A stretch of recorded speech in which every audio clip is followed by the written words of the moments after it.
창세기 오늘은 창세기 1장 1절부터 창세기 1장 1절부터 3절 3절까지 읽도록 하겠습니다. 3절까지 읽고 말씀 전하겠습니다. 함께 읽도록 하겠습니다. 읽겠습니다. 시작. 태초에 하나님이 천지를 창조하시니라.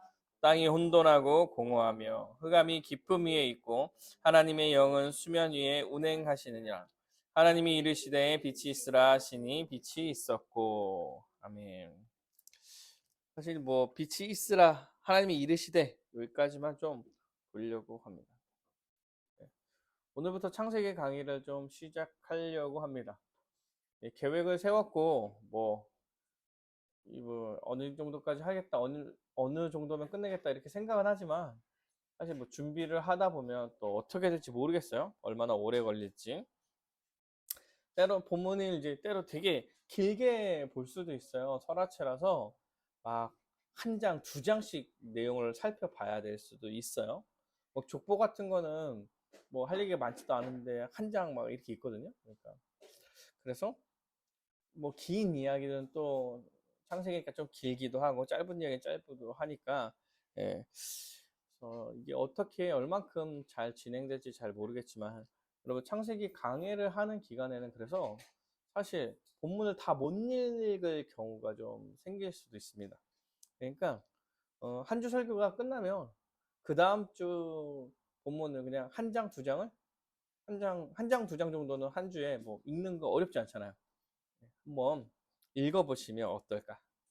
그래서 혹시나 길게 설교를 길게 해야 돼가지고 본문을 다 못 읽게 될 때에도 내용을 좀 알고 오시면 좋겠다. 창세기에 대한 은혜를 좀 잘 누렸으면 좋겠습니다. 창세기는 이제 도입과 이제 서론을 좀 해야 될 것 같아서 창세기의 독자는 사실 출애굽한 이스라엘 백성이에요. 그러니까 창세기는 하나님 창조와 이제 족장 시대에 대한 얘기인데 사실 이 얘기는 모세가 출애굽한 이스라엘 백성들한테 하는 이야기고 쓴 글입니다. 쓴 글. 그래서 이게 출애굽한 이스라엘 백성한테는 창세기가 어떤 의미였는가 이런 생각을 좀 해볼 필요가 있습니다. 그러니까 애굽에서 속박과 이제 억압 속에서 노예로 살다가 출애굽하여서 하나님의 은혜로 이제 자유와 이제 민족이 살아갈 수 있는 그리고 하나님께서 임마누엘 하시는 그런 복이 허락되었죠. 그래서 하나님께서 안식과 뭐 하나님의 보호와 그 다음에 이제 출애굽을 시켜 주신 것 이런 일을 겪은 상황에서 창세기가 이야기가 됐을 때 이 사람 이들이 창세기에 대한 이야기를 들었을 때 어떠한 감정과 어떠한 느낌을 가지겠는가라는 거야. 저 하나님의 창조가 이랬다. 아 이렇구나. 하나님은 이런 분이시구나.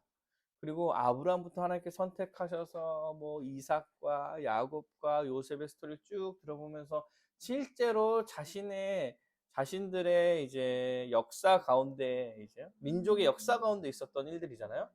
하나님께서 이끌어 오신 이런 것들을 좀 살펴봤을 때 지금 출애굽한 입장에서 그들은 하나님을 더 바라고 기대할 수밖에 없지 않을까.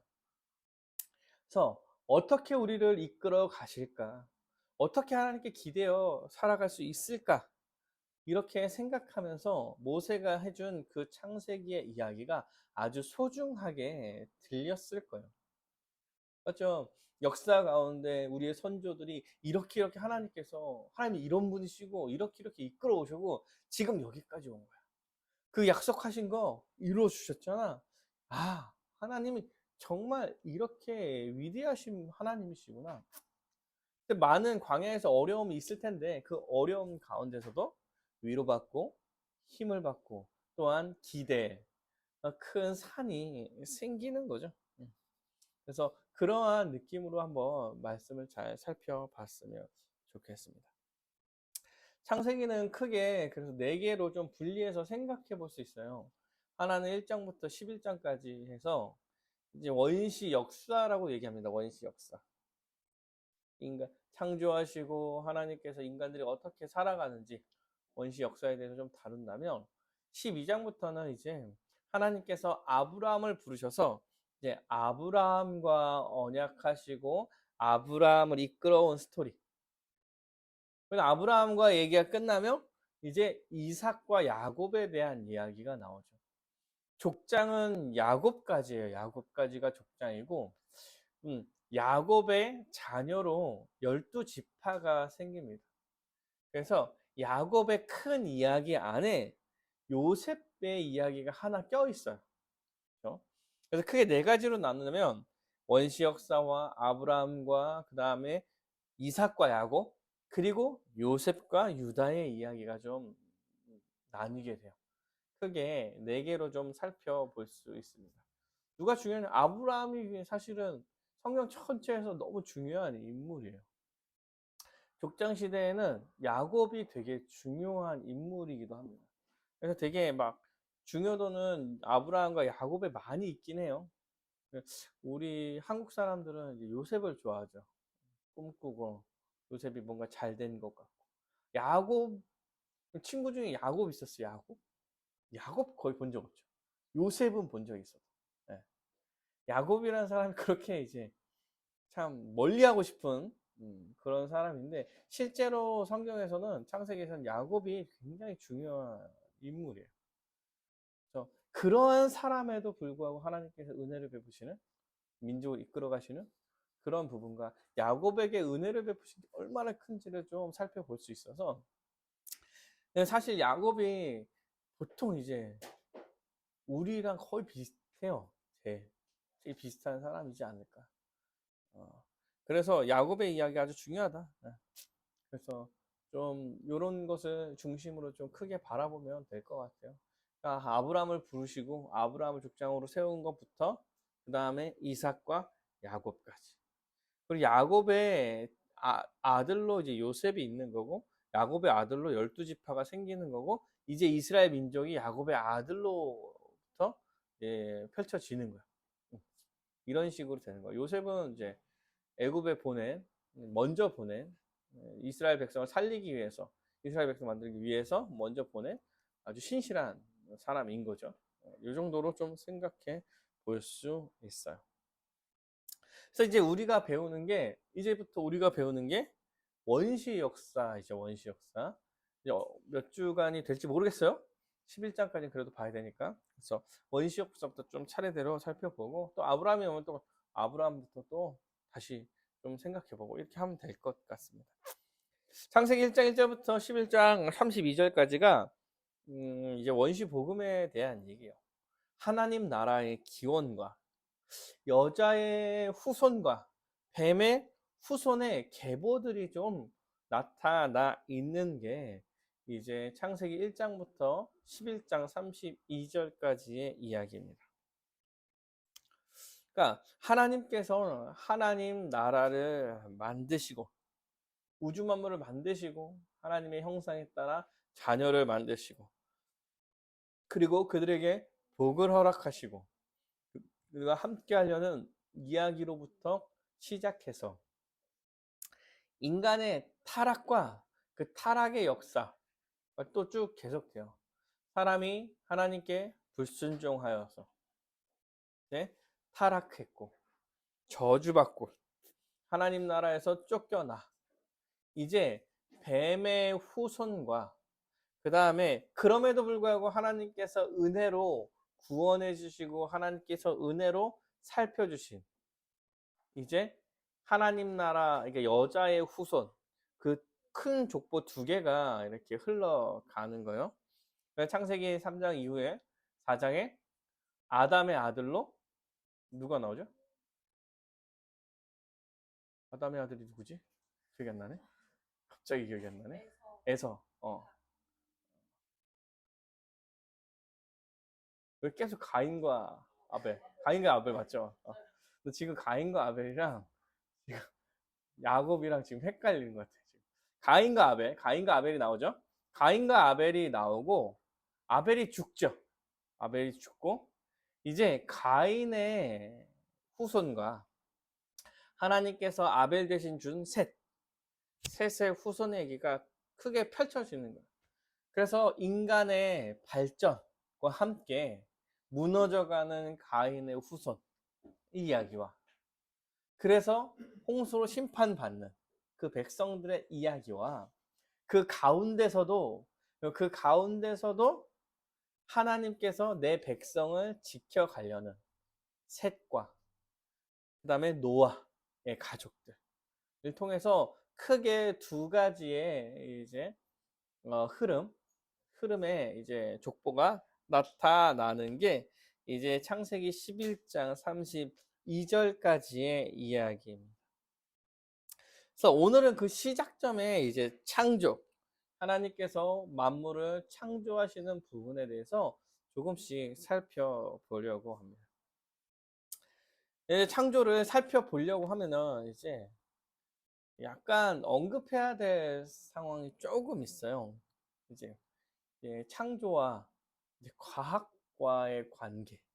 이거를 약간은 좀 언급해야 되는데, 왜냐면은 이제 이게 지금 많이 좀 이야기되고 있는데, 여러분께서 어떻게 분별을 하고 어떻게 좀 생각을 해볼 거냐라는 입장이 좀 있기 때문에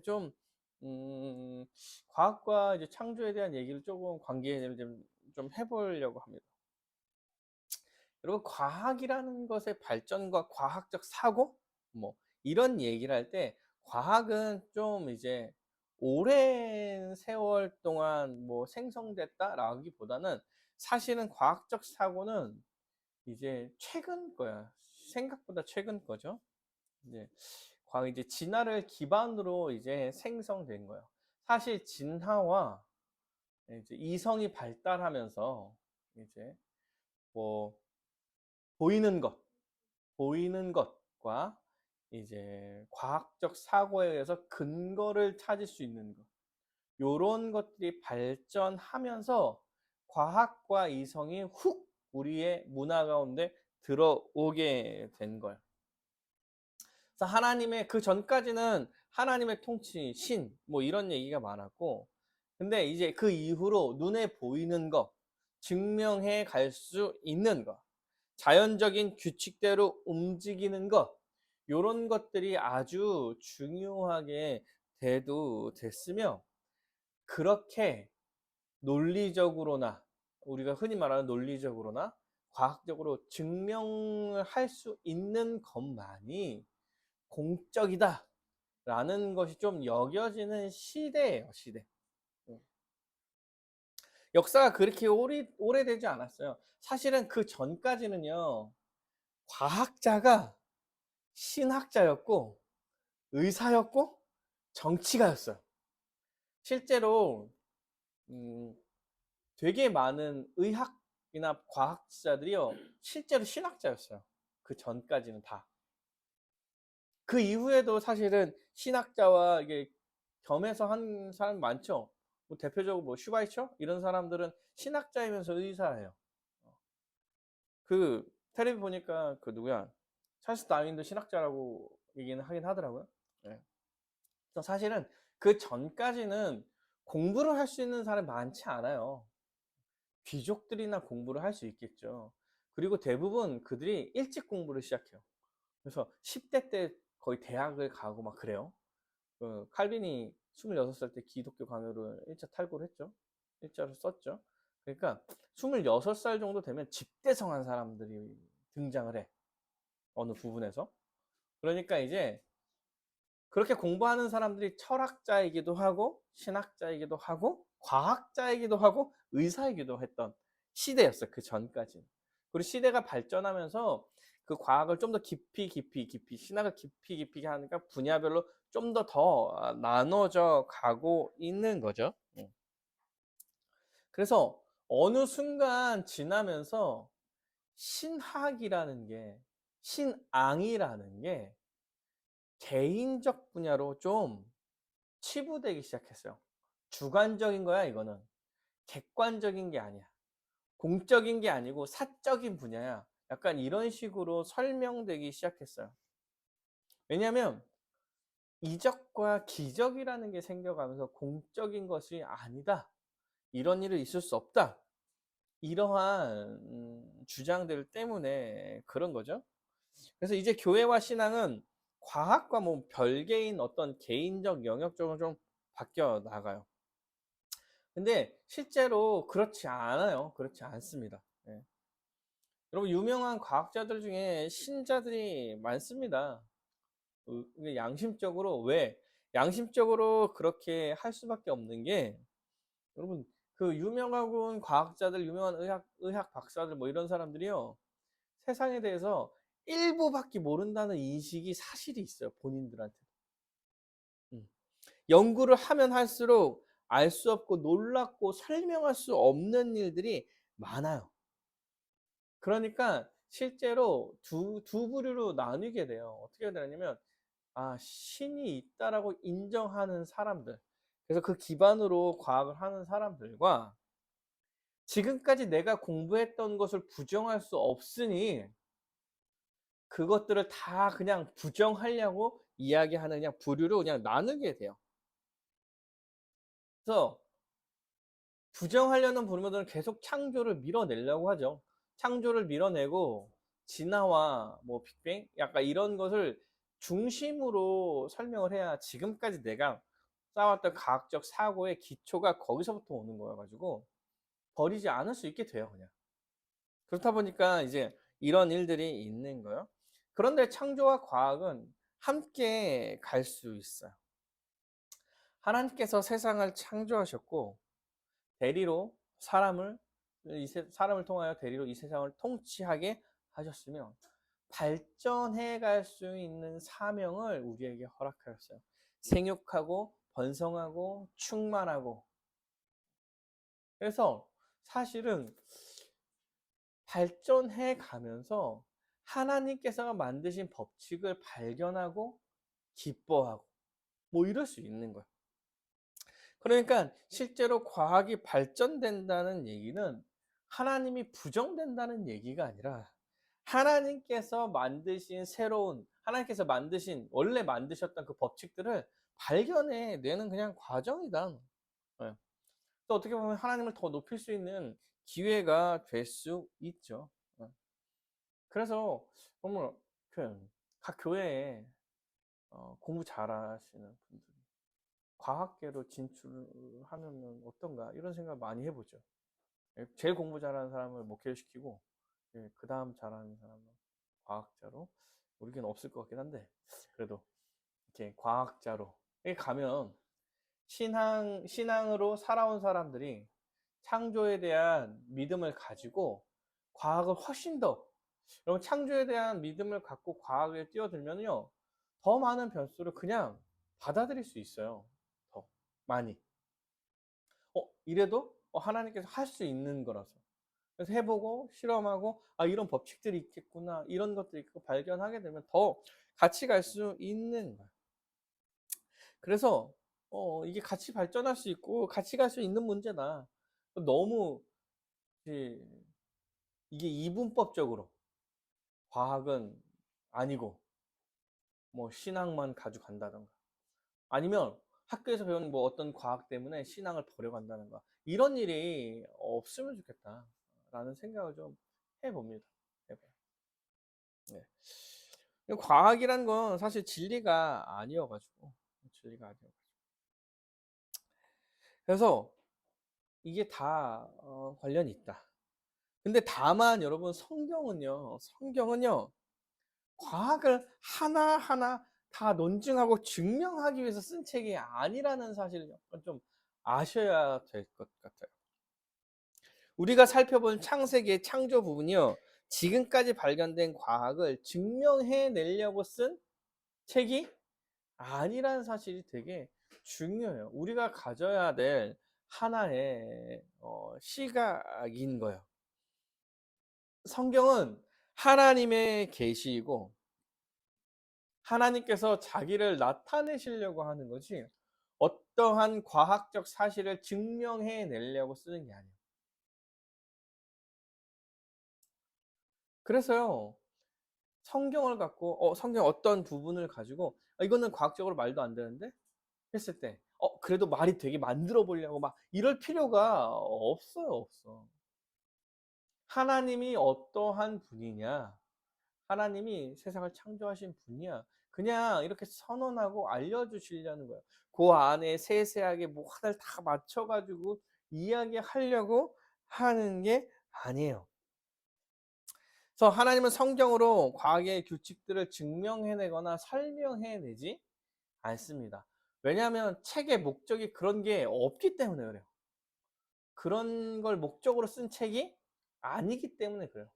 그래서 그런 법칙들을요, 쓰지 않아요. 근데 그런 걸 찾아내려고 해요, 계속. 다 찾아내려고, 다 찾아내. 그러면은 이게 불협화음이 생기죠. 하나님께서 생육하고 번성해라. 이렇게 얘기했어요. 일반 은총 가운데서 니네가 그냥 법칙 찾아내면 이게 맞구나라고 해라. 근데 이게 틀리면 틀렸구나. 나중에 또 새롭게 되면 새롭게 바뀌는 대로 그냥 가면 되고. 이게 하나님께 하신 거구나. 내가 전에 잘 몰랐구나. 이렇게 그냥 살아가면 되는 거예요. 왜냐면 중요한 문제가 아니야, 하나님 앞에서. 성경에 쓸 만큼 중요한 문제가 아닌 거예요. 제가 최근에 알스 민자에서 이제 김상욱, 카이스트 박사죠. 카이스트 출신의 부산대 물리학과 교수라고 하더라고요. 이력에는. 나와서 다윈을 소개하는 걸 들었어요. 찰스 다윈. 신학자였대요. 당시에는 다 그랬어요. 신학자가 이제 과학자고 그랬어요. 근데 자신이 왜 신학자임을 포기하고 신앙을 포기하고 이것을 받아들였냐 이렇게 얘기할 때 과학적으로 봤을 때 근거로 봤을 때 실험을 해보니까 어떠한 현상들이 나타나는데 이거는 성경에서는 말하지 않는다는 거예요.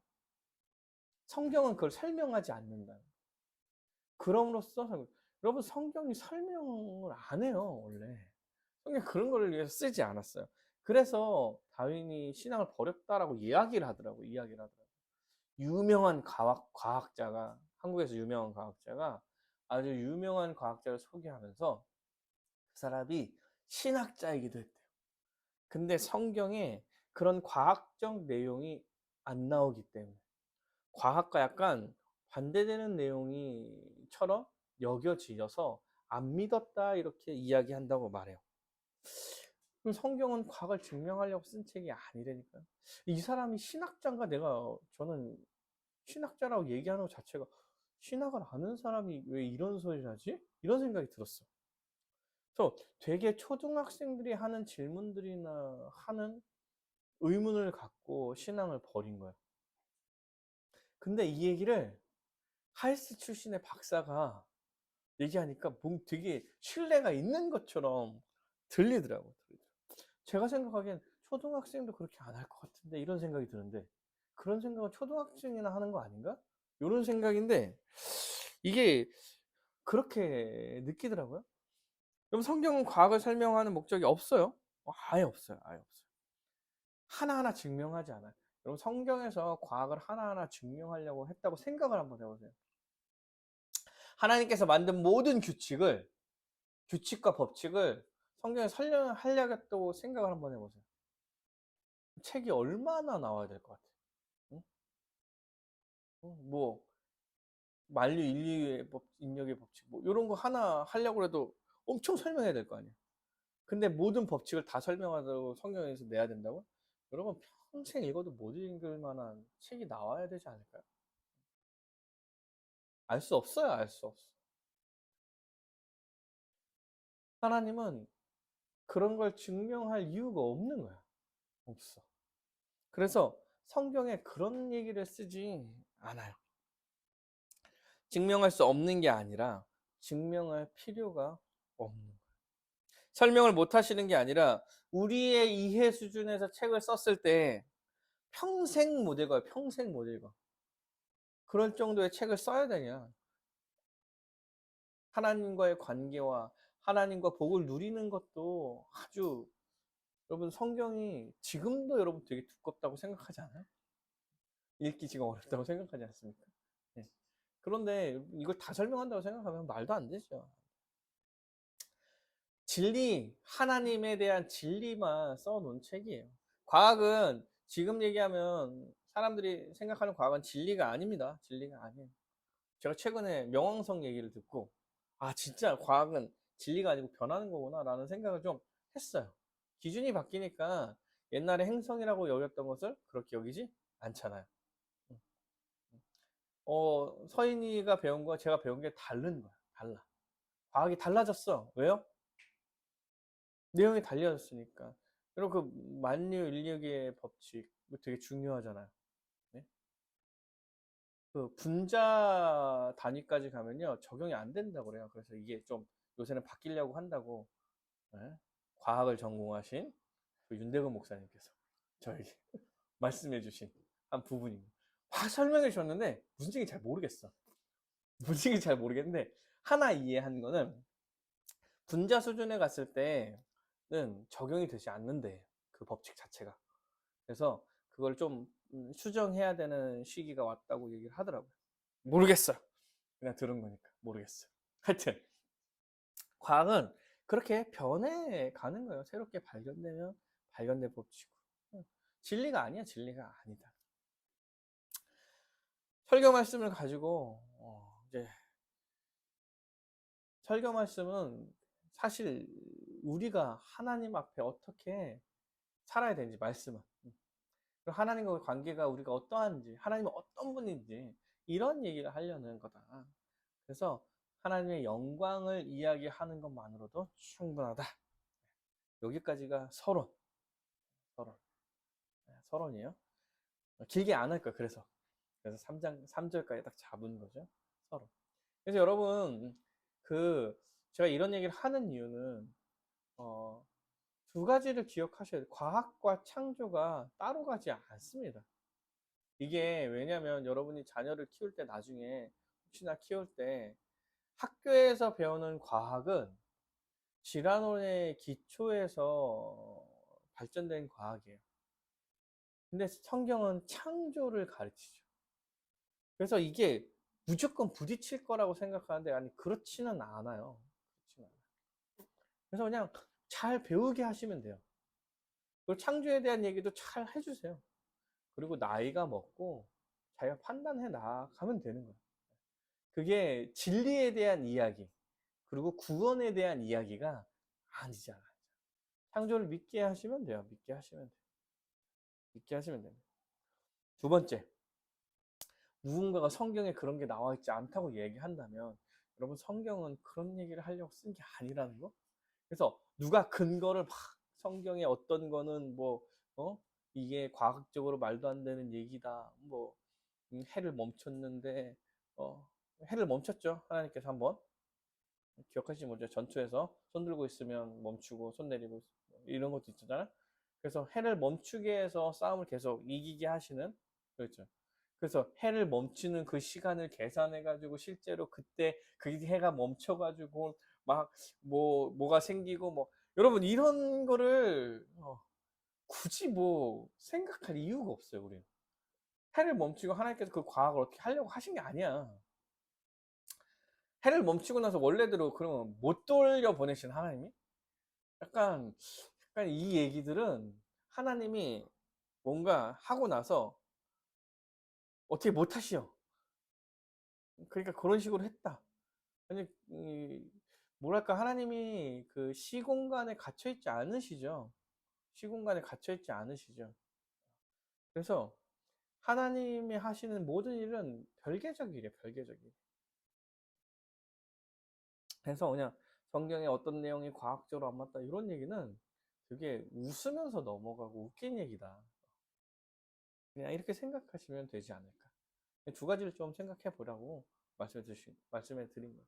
그래서 그러니까 이단들이 이런 것도 좀 많이 갖고 얘기를 하고요. 창조과학회나 이런 데서 이런 부분들을 참 열심히 하려고 해요. 근데 그들 노력이 나쁘다 이런 게 아니라 뭐 좋죠. 뭐 하나님을 증명하려고 하는 거잖아. 열심을 다하는 거니까. 그런 노력이 좋아요. 나쁘지 않지만 여러분 이런 거로 너무 흔들리고 속을 필요가 없다 그냥. 이랬으면 좋겠습니다. 네, 본문 들어가겠습니다. 태초에 하나님이 천지를 창조하셨다. 1장 1절에 그죠. 태초에 하나님이 천지를 창조하시니라. 사랑하는 여러분, 1장은 하나님이 선언을 하신 거죠. 1장 1절은. 태초에 하나님께서 천지를 창조하셨습니다. 이것은 선언입니다. 하나님께서는 창조를 설득하려고 하지 않으세요. 창조에 대해서 설득하거나 증명하거나 하지 않으십니다. 창조는 설득할 필요도 없으며 설득할 이유도 없습니다. 그렇기 때문에 증명해 나가는 게 아니라 선언으로 시작하는 거예요. 태초에 하나님이 천지를 창조하시니라. 여러분, 설득의 문제와 증명의 문제가 아니라면 이것은 믿음의 문제예요. 믿음의 문제. 믿음의 문제. 누구도 증명하고 누구도 설명해낼 수 없어요. 그때 본 게 아니잖아. 시작을. 네. 그래서 하나님은 지금 이 세상의 모든 만물을 자신이 만들었다고 선언하시며 그리고 믿어야 한다고 말하고 있는 거예요. 이제 우리는 둘 중에 하나를 믿어야 돼요. 하나님이 만드셨냐? 창조주가 만드셨냐? 아니면 저절로 생겨났느냐? 근데 저절로 생겨났다는 거는 시작점을 얘기하기가 어렵죠. 어렵죠. 아무것도 없는 것에서 만들어져야 되는데 뭔가 시작이 저절로 만들었다는 건 그래도 뭔가 있어야 되잖아. 뭐가 있어야 돼요. 뭐 빅뱅이 있든 뭐하든 뭐가 있어야 되지 않아요? 그래 터지든 말든 하지. 예. 그래서 그걸 믿는 거냐? 아니면 하나님께서 창조하신 걸 믿는 거예요. 옛날에 과학자들이 설명할 때 그 시작을 증명할 수가 없어요. 무에서 그래서 하나님이 만들어 놓고 관여하지 않는다. 이런 식으로도 설명을 했죠. 이걸 이신론이라고 얘기해요. 왜냐하면 시작 자체를 말하기가 어려워요. 누구도 설명하고 확실히 말하기가 어렵습니다. 그러면 뭐야? 믿음의 문제예요. 믿음의 문제. 이걸 믿고 살아갈 거냐? 이걸 믿고 살아갈 거냐? 그래서 하나님께 선언하십니다. 셋째 하나님께서 천지를 창조하셨다. 우리는 하나님께서 세상을 만드셨다는 것을 믿고 살아가는 것입니다. 여러분, 하나님께서 세상을 만들었습니다. 창조했답니다. 라는 것을 대한 믿음은 우리 신앙의 아주 기초적인 문제. 이것으로부터 사실 시작하는 거죠. 하나님이 세상을 만들었습니다. 이 이야기가 그가 이 세상을 만들었고 그가 세상의 주인이시며 그가 세상을 이끌어 가시기도 하고 맞죠? 세상은 그가 만드셨기 때문에 그가 가장 잘 알고 그리고 그의 법칙 아래서 세상을 움직이게 될 거예요. 맞죠? 그러면 이 세상은 누가 제일 잘 알냐면 하나님이 제일 잘 알 것이다. 그래서 우리가 1장 1절을 믿어야만 성경에 대한 내용을 믿을 수 있는 거예요. 맞죠? 하나님께서 세상을 만드셨습니다. 그러니까 모든 것이 하나님의 법칙 아래 있는 거야. 이렇게 이야기할 때 성경에 나온 얘기가 하나님께서 주신 거라고 하니 이제 우리가 성경을 믿을 수 있게 되는 거예요. 그리고 그 초월적인 성경이 우리가 경험하는 세상보다 더 위에 있는 거예요. 더 위에 있는 거죠. 맞죠? 우리의 경험이 그렇지 않다고 하더라도 성경에서 맞다고 얘기하면 맞는 거예요. 왜요? 그가 세상을 만들었고 이렇다라고 얘기했다면 그게 맞는 거죠. 우리의 경험들이 약간 뒤틀어진 경험 가운데 있고 틀린 경험을 하는 거예요. 그렇다면 이렇게 됐을 때에 그 역사, 하나님께서 이끌어온 역사를 믿을 수 있고 또한 예수 그리스도라는 그가 보내신 그 모든 죄에 대한 해결책인 예수 그리스도도 믿을 수 있게 되는 거예요. 그러므로 1장 1절이 우리의 믿음의 시작점에 사실 서 있는 거예요. 하나님께서 그래서 선언하시고 시작하는 거예요. 시작하는 거예요. 하나님께서 태초에 하나님께서 천지를 창조하셨습니다. 그리고 2절부터는 이 창조를 어떻게 하셨는지를 차근차근 설명하는 거죠. 선언, 뭐 서론, 뭐 무엇이든 이렇게 얘기했고, 그것에 대해서 다시 한번 쭉 자세하게 설명하는 게 2절부터죠. 네, 1절과 지금 창세기 1절과 2절에 다양한 설들이 있는 거 아십니까? 왜냐면 태초에 하나님의 천지를 창조하셨습니다. 이렇게 얘기하고 그 다음부터 창조 얘기가 다시 스토리가 시작되잖아요. 그래서 혹 어떤 사람들이 하나님께서 이중으로 창조하셨다고 얘기해요. 처음에 창조를 했어요. 근데 무슨 일이 벌어진지 모르지만 하나님께서 다시 없애시고 재창조를 시작하신 거예요. 땅이 혼돈하고 공허하며 흑암이 깊음 위에 있고 하나님 영이 수면 위에서 운행하시니까 땅도 있었고 공허함이라는 흑암도 있고 있으니까 사실은 처음에 창조하셨던 거야. 그리고 또 그런 얘기를 하죠. 사탄이라는 게 처음 등장하잖아요. 만들었는지 없는지 이야기가 하나도 없는데도 불구하고 나타나잖아요. 그래서 처음에 만드시고 없애신 거야. 그때 만들 때 사탄 천사들이 그때 만들어진 거야. 뭐 이런 얘기를 해요. 여러분 다 쓸데없는 얘기예요. 다 쓸데없는 얘기예요. 글을 평범하게 읽으세요. 평범하게. 아주 평범하게. 맞죠? 태초에 하나님 천지를 창조하심이라 땅이 공허 혼돈하고 이러면은 창조하신 거에 대한 설명을 한다고 당연히 누구나 다 자연스럽게 느끼잖아요. 그렇게 글을 보셔야 돼요. 이렇게 설명하려는 이유도 다 다른 부분에 이런 것들을 어떻게든 증명해 달라고 하는 노력에서 아주 가상하긴 하지만 그런 거를 증명하는 데 집중하고 있는 성경이 아니라는 사실을 기억하시면서 여러분 보시면 됩니다. 그래서 2절부터는 하나씩 그 창조에 대한 설명을 자세하게 하고 있는 거예요.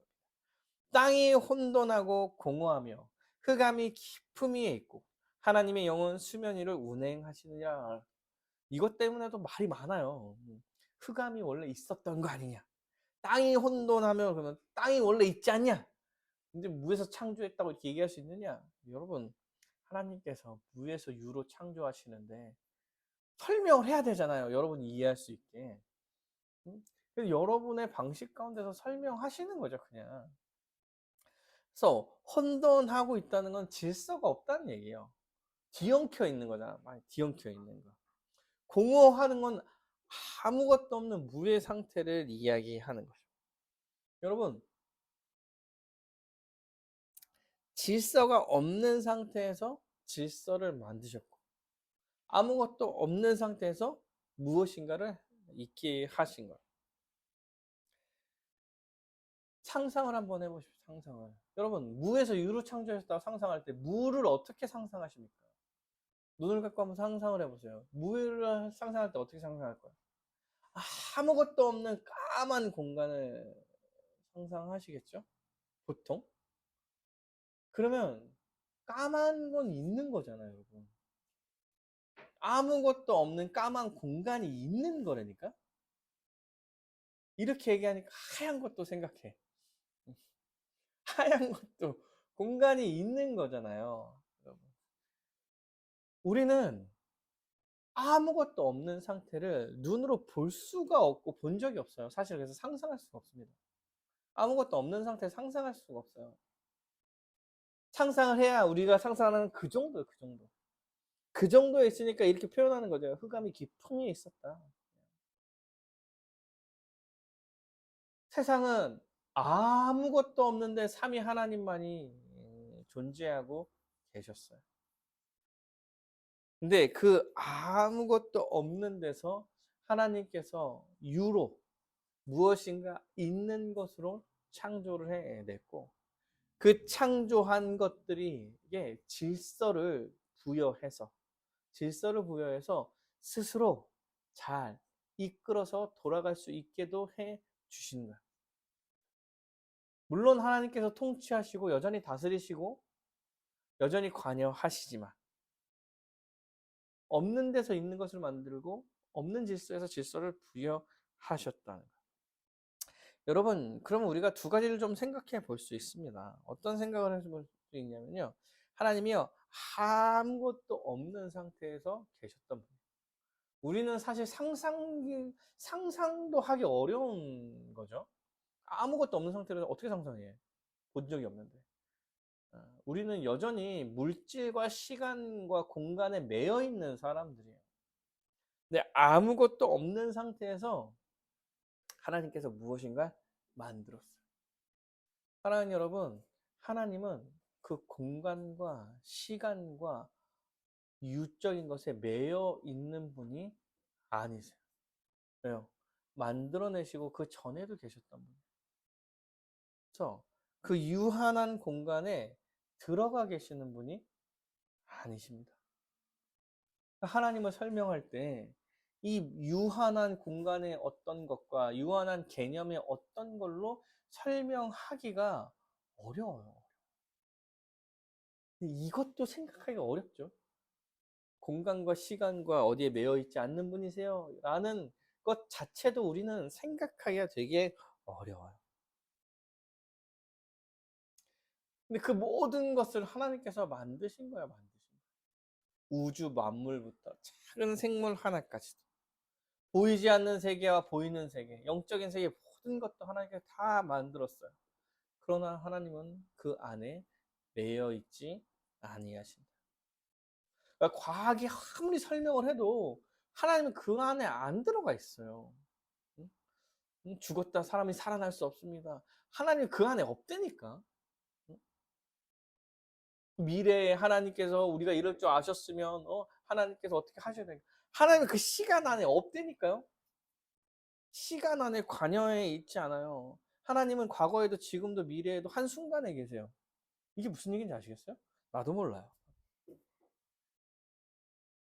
그러니까 시간 안에 공간 안에 뭐 매여 있는 분이 아니라는 사실을 기억하셔야 합니다. 또한 하나님께서는 그 질서 안에 자신이 만든 질서 안에 매여 있지 않아요. 아침이 되고 저녁이 되고 뭐가 되고 뭐 아침이 되고 저녁이 봄 다음에 여름이고 가을이고 겨울이고 이러한 규칙들과 법칙들에 매여 있지 않아요. 하나님 봄 다음에 겨울이 되라 그러면 겨울이 되는 거예요. 매여 있지 않는다니까. 하나님이 전능하신 능력을 갖고 계신다니까. 나는 여기도 있고 저기도 있고 공간에 매여 있지 않아요. 과거 있고 시간에도 안 매여 있다니까. 그래서 하나님은 그 질서에서도 밖에 계세요. 질서에도 밖에. 창조에서도 밖에. 그리고 그분이 모든 것을 만드신 전능하신 하나님이시라는 사실을 기억하는 거예요. 사랑하는 여러분, 우리가 믿는 게 그런 전능하신 하나님을 믿는 거예요. 시공간을 초월하여서 어디도 계시고 어느 순간에도 계시며 그 모든 순간이 한순간이고 무엇이든 다 해낼 수 있는,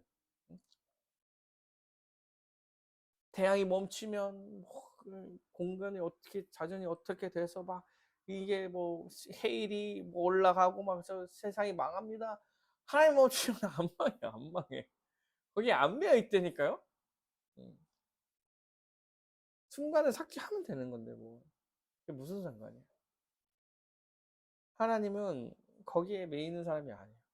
그러니까 사랑하는 여러분, 우리는 어떠한 상황, 어떠한 환경에 있어도 두렵거나 겁내지 않습니다. 왜요? 이 땅, 우주를 창조하시고 우리를 기억하시며 우리의 아버지 되시는 분이 하나님이시고 능력의 주님이시며 전능하신 분이기 때문에 그래요. 영적인 것이나 육적인 것이나 그 어떤 것도 하나님을 무너뜨리거나 하나님을 믿는 주 안에 있는 우리를 무너뜨릴 수가 없어요. 그러니까 그 시덥지 않은 프리메이슨이나 일루미나티 이런 게 우리한테 아무 영향을 줄 수 없는 얘기들인 거예요. 지구가 이러면 멸망합니다. 여러분, 환경이 막 이래서 멸망합니다. 사실 저는 그래서 멸망할 거란 생각이 없어요. 멸망하기 전에 예수님 다시 오시겠죠. 그 멸망 때문에 내가 죽으면 하나님 나라 가는 거 아니에요? 사랑하는 여러분. 그게 두려운 일이 아닌 거예요, 우리한테. 그렇다고 뭐 맘대로 살으려고 그런 거 아니에요. 주님께서 주신 환경을 소중하게 생각하면서 해야 되죠. 그런데 그런 하나하나가 우리한테 두려움으로 다가오지 않습니다. 하나님의 손이 닿지 않는 것이 없어요. 그 어떤 것도 우리를 위협하며 우리를 무너뜨릴 수 없는 거예요. 그리고 하나님께서 만드신 그 질서 가운데 그냥 우리는 잘 살아가면 돼요. 하나님께서 질서를 만드셨고 우리는 그 질서 가운데 살아가는 사람이에요. 낮에는 잘 일하고 밤에는 자고. 하나님께 사명을 주셨으니까 열심을 다해서 일을 하고 하루를 보람되고 루틴하게 보내가는 것. 이것이 성도들이 살아가는 방식인 거예요. 성도들은요, 여러분, 삶을 좀 단순화시킬 필요가 있어요. 어떻게 해요? 하나님의 뜻에 따라 살아가려고 노력하는 삶을 단순하게 사는 거야. 그 사명을 잘 지키려고 감당하려고 단순하게 살아가는 거야. 어떻게 해요? 열심히 일하는 거예요. 내가 직업을 갖고 열심히 일하고, 응? 비록 타락해서 힘들지만 처음에 만들 때 하나님께서 일하는 게 보람되고 기쁨으로 만드신 거니까. 그리고 타락한 후에 일하지 않으면 먹고 살 수 없다고 말씀하시니까 우리는 그냥 열심히 일해서 열심히 먹고 사는 노력과 루틴한 삶을 살아가는 거죠. 거기에 공동체를 위해서 열심을 다해서 서로를 위해서 살아가는 거죠. 교회적 삶을 살아가는 거예요. 열심을 다해서. 그리고 하나님의 창조 목적에 따라서 하나님을 예배하고 하나님을 높이는 삶을 열심히 살아가는 거예요. 그리고 지금 이미 아직 사이에 주어진 사명이 하나 있어요. 뭐요? 복음을 전하는 사명이 하나 있죠. 예수님 다시 오시면 복음을 전할 필요는 없어요. 그때는. 그 전까지 해야 될 특수한 사명이 하나 있죠. 복음 전파. 그래서 우리는 이 네 가지를 생각하면서 루틴한 삶을 살아가는 거. 이것을 위해서. 일하고 예배 드리고 그리고 교회적 삶을 살기 위해서 스케줄을 잘 내고 기도하고 말씀 보며 어디서든 복음을 전하는 이런 루틴한 삶을 계획하고 만들어서 질서 가운데 열심히 살아가는 것이 그냥 우리가 살아가는 거예요. 그리고 걱정할 필요가 없는 거예요. 왜요? 하나님이 전능한 하나님이 되시기 때문에 그렇습니다. 그래서 3장에 이렇게 나오죠. 하나님이 이르시되 이렇게 나오는 거예요. 하나님께서 창조하실 때에 그걸 뭘 가져다가 막 열심을 다해서 막 아니면은 알락알락 똑갈라미 주문을 막 외워야만 막 되는 막 그런 게 아니야. 응? 흙을 만들었으니까 사람을 만들어 흙을 잘 빚어가지고 얼굴 모양을 잘 내서 이래야 사람이 만들어지는 게 아니죠. 하나님이 세상을 만들 때요 노력하지 않아요. 그런 노력을 하지 않으세요. 왜요? 노력이 필요 없으신 분이기 때문에. 하나님이 이르시되 있어라 하시니 그대로 되니라. 이게 하나님께서 세상을 만드시는 방법입니다. 하나님은 그런 분이세요. 열심히 노력해서 할 필요가 없는 거죠. 전능하신 하나님이시기 때문에 그렇습니다. 말씀으로 창조하셨다는 것은 그가 전능하다는 것을 다시 한번 보여주는 것이죠. 전능하신 능력으로 세상을 창조하셨고 그 능력으로 지금도 세상을 다스리고 계세요. 하나님의 관여 없이는 이 세상에서 이루어지는 일이 단 하나도 없습니다.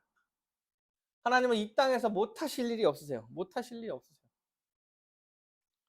그렇기에 초자연적 역사를 이루신다 한들 이상한 게 하나도 없는 것입니다. 홍수로 심판을 하든 여러분 홍해를 가르든 뭐요? 땅을 흔들고 뭐 산을 무너뜨리든 보리떡 5개로 5천 명을 먹이시든 여러분 하나님은 다 할 수 있어요. 쉬운 일이에요, 쉬운 일.